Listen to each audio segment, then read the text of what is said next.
Vamos a seguir por el ejercicio 4, que lo que dice es que un cuerpo cae libremente partiendo del reposo y emplea 3 segundos en recorrer la primera mitad de su desplazamiento.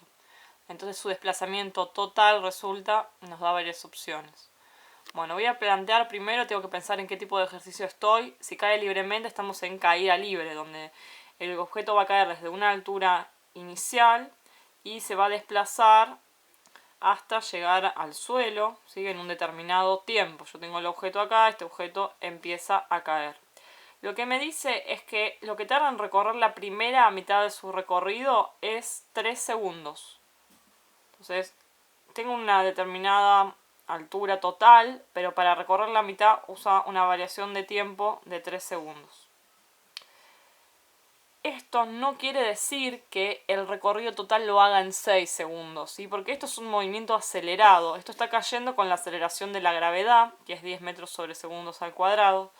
Lo que significa es que cuando más vaya cayendo, más rápido lo hace y más espacio recorre.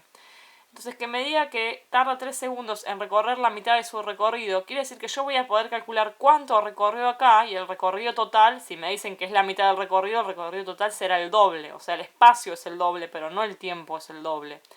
Porque esto no es un movimiento lineal, es un movimiento acelerado. Cada segundo que pasa, su velocidad es mayor. Entonces, ¿qué es lo que tenemos que hacer? Tenemos este tiempo y sabemos que parte del reposo, así que su velocidad inicial es 0 metros sobre segundos. Con estos datos lo que voy a hacer es calcular cuál es el espacio que va a recorrer. Entonces, una de las fórmulas para sacarlo era con las fórmulas de MRV, en vez de poner espacio pongo altura. La variación de altura que experimenta ahí la calculábamos como la velocidad inicial por la variación de tiempo más un medio por la gravedad por la variación de tiempo al cuadrado. Pero como sabemos que la velocidad inicial es 0, este término se me va a ir porque 0 por tiempo va a ser 0. Me va a quedar solo esta parte de la fórmula. Entonces esa variación de altura va a ser igual a un medio multiplicado por la gravedad y multiplicado por el tiempo al cuadrado, o sea, los 3 segundos al cuadrado. Entonces esto nos va a quedar, un medio por 10 es 5, 3 al cuadrado es 9, 9 por 5, 45. Se me va el segundo que está al cuadrado con el segundo al cuadrado y me queda metros. Entonces, 45 metros es la mitad del recorrido, porque me decía que este tiempo me daba la mitad del recorrido. ¿Qué significa? Que si 45 metros es esto, el recorrido total, ¿cuánto es? El recorrido total va a ser 90 metros. ¿Sí? Este ejercicio que parece fácil, el error más común es que multiplican el tiempo por 2 y lo calculan con 6 segundos. Entonces recordemos que ese tiempo me sirve para calcular la mitad de ese recorrido y después ese recorrido es el que multiplicó por 2, pero no el tiempo. Bueno, vamos a pasar a otro ejercicio que es el 5. En el ejercicio número 5 tenemos que se llenan dos recipientes cilíndricos de 80 centímetros de alto, uno con agua y otro con un líquido de densidad 10% mayor que la del agua. Se efectúa un orificio en ambos recipientes a la misma altura respecto de la base. Entonces, la velocidad de salida por el orificio será un 5% mayor en el agua, un 10% mayor en el agua, bueno, menor en el agua. Nos dice, básicamente nos compara cómo son esas velocidades de salida.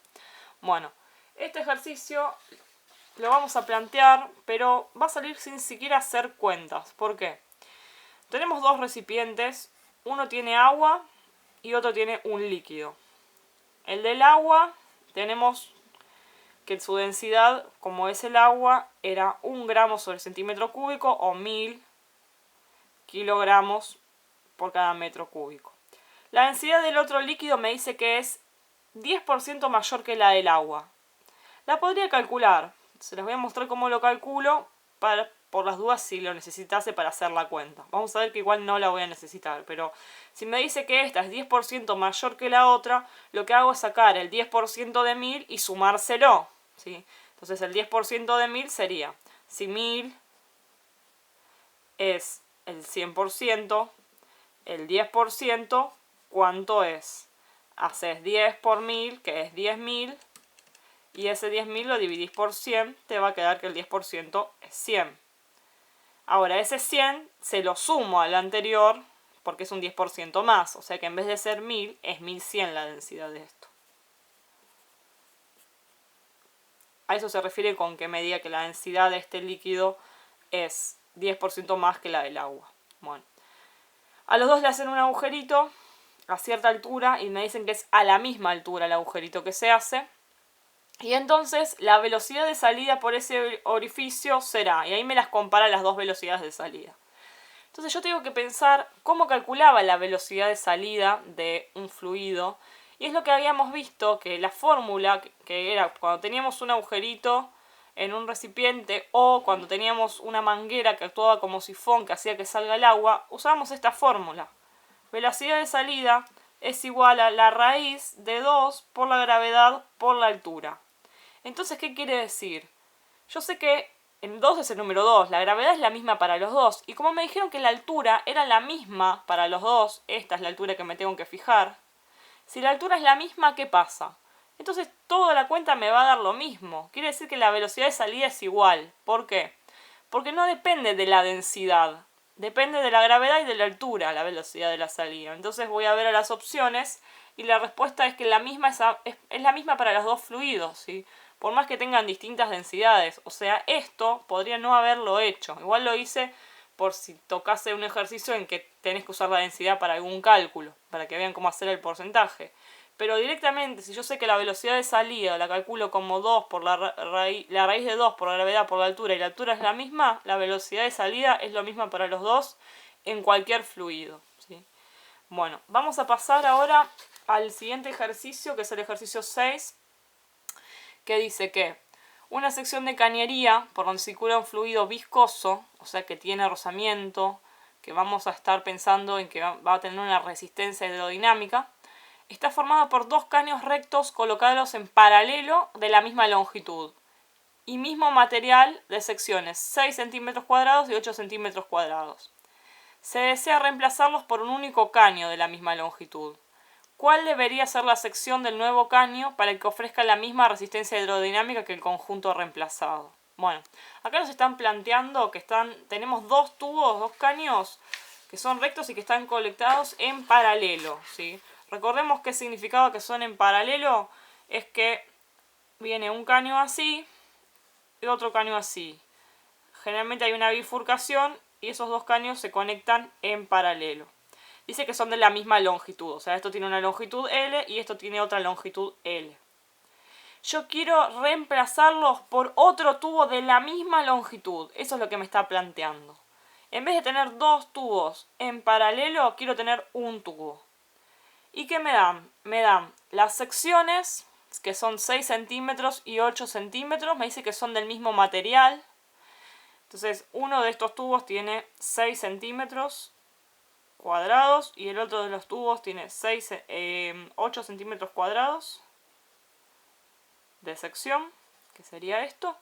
Y lo que yo quiero saber es cuál debería ser la sección del nuevo tubo, para que ofrezca la misma resistencia hidrodinámica que el conjunto reemplazado. O sea, quiero que la resistencia hidrodinámica de este conjunto sea igual que la resistencia hidrodinámica de este tubo. Entonces, la resistencia del tubo sea igual que la resistencia del conjunto de estos tubos. ¿Qué voy a hacer? Bueno, necesitaría saber cuál es la resistencia hidrodinámica del conjunto de los tubos. ¿Cómo calculamos la resistencia hidrodinámica de un tubo? La resistencia hidrodinámica para un tubo, lo que podemos hacer es ponerle A y B o 1 y 2, como quieras ponerle. Por ejemplo, la resistencia hidrodinámica del tubo A la voy a estar calculando como la fórmula era 8 por eta, que era el coeficiente de viscosidad del líquido que circule, así que no lo dan, suponemos que lo dejamos así, que es siempre el mismo líquido, por la longitud, que la longitud es siempre L para los tres tubos porque dice que quieren que sea de la misma longitud, sobre pi por el radio al cuadrado, ¿sí? Ahora, acá no me están dando el radio, me están dando directamente la sección ya calculada. Cuando vimos el video para calcular la resistencia hidrodinámica, habíamos visto que esta fórmula la podíamos escribir así O si no, si ya me daban la sección, lo podíamos escribir así. 8 eta longitud pi sobre la sección al cuadrado. Era otra forma de escribir la fórmula esta. Así si te dan el radio y así si ya te dan la sección calculada. Así que vamos a escribirlo de esta forma porque como me dan en centímetros cuadrados ya me están dando el cálculo de la sección. No me dan el radio, me dan la sección. Entonces, acá era la cuarta, el radio. Acá sí es al cuadrado. Bueno, entonces vamos a pensar que acá no tenemos datos. El único dato que estamos teniendo son las secciones. Y para la A tenemos una sección de 6. Entonces acá vendría 6 al cuadrado.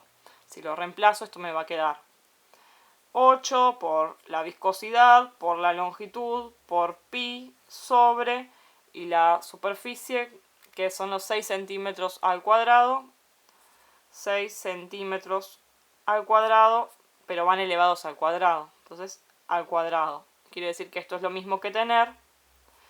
Este cuadrado se distribuye para los dos, tanto para el 6 como para el centímetro, y me va a quedar 8 eta longitud pi sobre 6 al cuadrado, que es 36 centímetros, y me quedaría centímetros a la cuarta. Bueno, esta sería la resistencia del tubo A. Ahora vamos a ver cuál es la resistencia de hidrodinámica del tubo B. Reemplazamos en esta misma fórmula. El tubo B es lo mismo, pero abajo en vez de tener un 6 tiene un 8. O sea, lo vamos a poner así. Vamos a poner 8 eta, que era la viscosidad, la longitud, pi sobre 8 centímetros al cuadrado elevados al cuadrado. Esto me queda 8 eta longitud pi sobre 8 al cuadrado centímetros al cuadrado. 8 al cuadrado es 8 por 8, 64 centímetros a la cuarta. Bueno, yo tengo estas dos resistencias. Como no me dan longitud, ni me dan nada de estos valores, lo que voy a hacer es considerar que ya me dicen, es la misma longitud, no me la dan, pero es la misma. Obviamente que es el mismo fluido que circula. Pi vale 3,14 en los dos. Me voy a quedar solamente con estos números, ¿sí? Me voy a quedar con, como que las letras se repiten en los dos, me voy a quedar con esta parte, con 8 sobre 64, porque como que se cancelan o no los tengo en cuenta las demás cosas. Lo único que cambia entre esto y esto es que acá tendría 8 sobre 64 y acá tengo 8 sobre 36. Entonces si yo agarro y hago la división, haces 8 dividido 64, esto te da 0,125. Sin unidades ni nada, porque como no estamos teniendo ningún valor, nada, lo dejamos así. Y acá lo mismo, 8 dividido 36 es 0,22, o si lo pones como fracción, 2/9, porque como es 0,22 periódicos, para no cortarlo mal el número, lo puedo dejar así, o 0,22 lo mismo, 0,22 periódico. Esos son los dos valores de resistencia que tendríamos. O sea, esta es un poco más grande que esta. Esta es 0,02 y esta es 0,1. ¿Qué voy a hacer ahora? Yo quería a ese conjunto de resistencias reemplazarlas por una resistencia que sea equivalente, un tubo que tenga una resistencia equivalente. Entonces voy a utilizar la fórmula de resistencias en paralelo, que recordemos que la fórmula de resistencia en paralelo era 1 sobre la resistencia total es igual a 1 sobre la resistencia 1, o A en este caso, más 1 sobre la resistencia B. 1 sobre la resistencia total es 1 sobre la resistencia A, que nos había dado 2/9, más 1 sobre la resistencia B, que nos había dado 0,125. Resuelvo esto y me queda que 1 sobre la resistencia total es, y ahí ya tenemos 1 dividido 2/9 más 1 sobre 125, hago esa cuenta, 1 dividido 2/9 y a eso le sumamos 1 sobre 0,125. Esto nos da 25 medios, todo esto.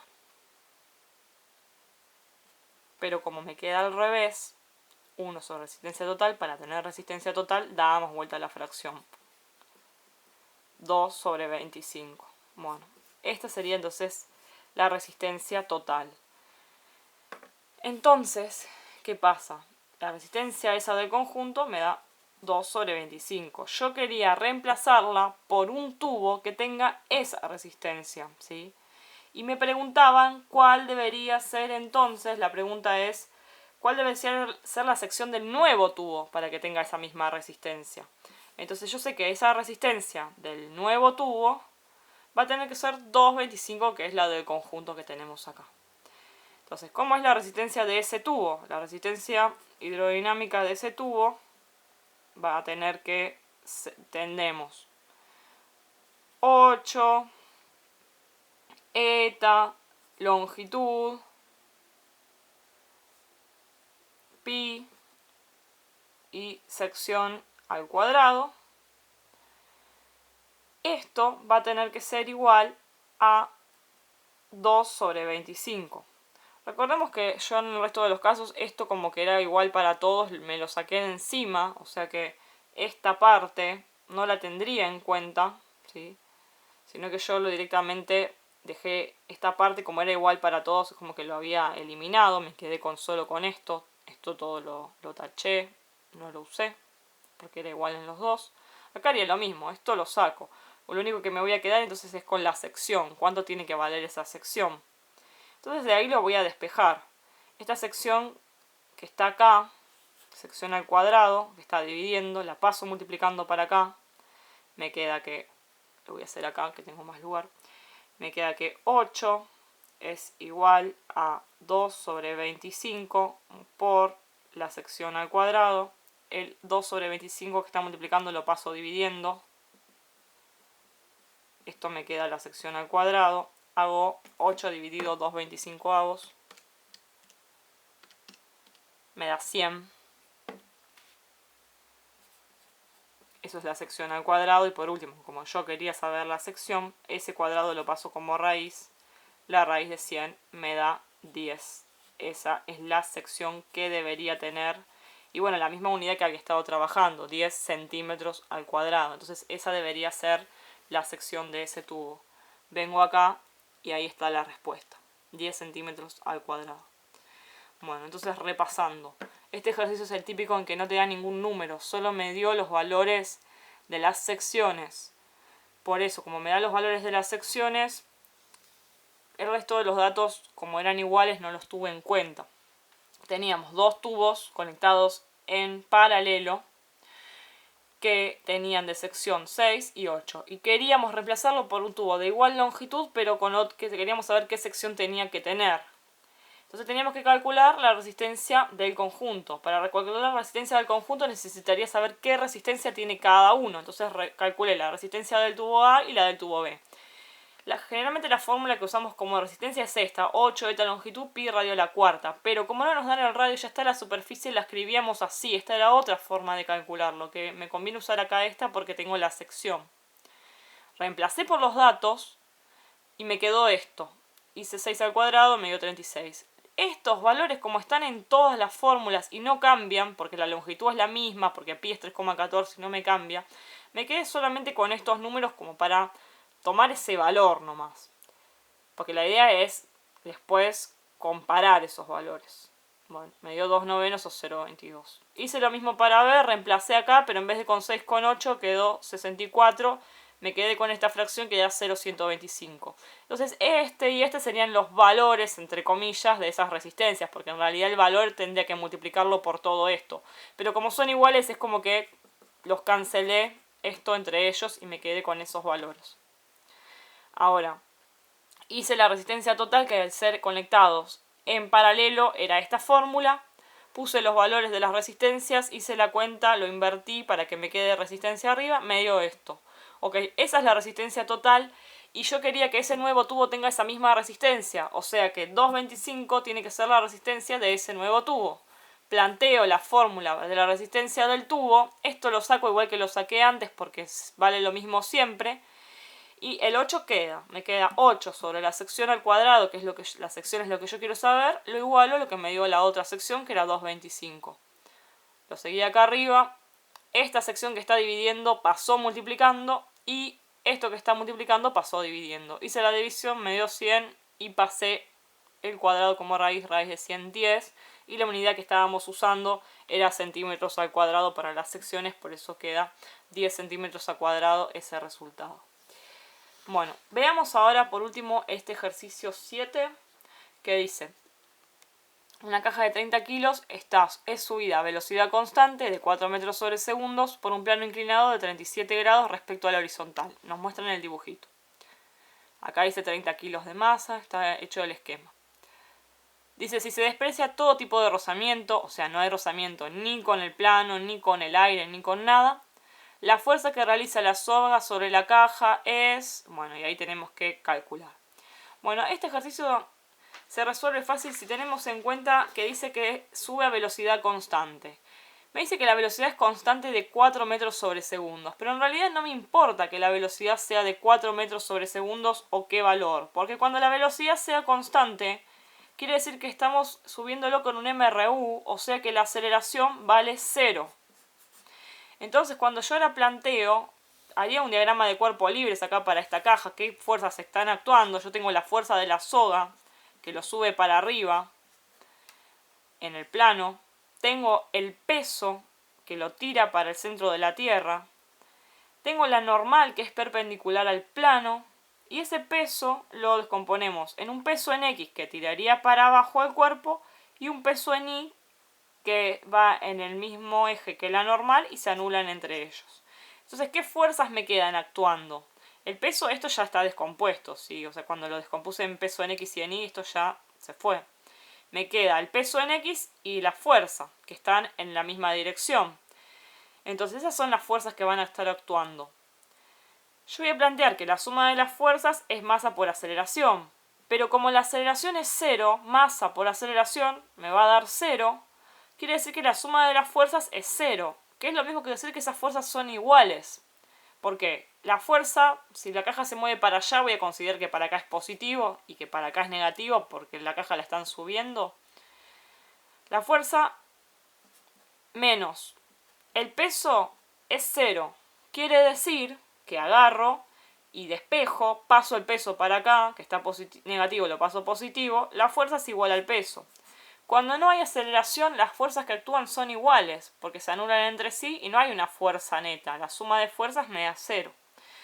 La fuerza es igual al peso. ¿Qué peso? Bueno, acá no puse, era peso en X, ¿sí? Porque esta era peso en el eje X. El Y se anula con la normal. Entonces quiere decir que si yo calculo el peso en X, estoy teniendo la fuerza.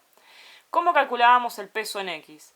Para calcular el peso en X, la fórmula era que el peso en X es el peso multiplicado por el seno del ángulo, cuando estamos en un plano inclinado. Entonces, ¿cómo sabemos el peso? El peso es la masa por la gravedad.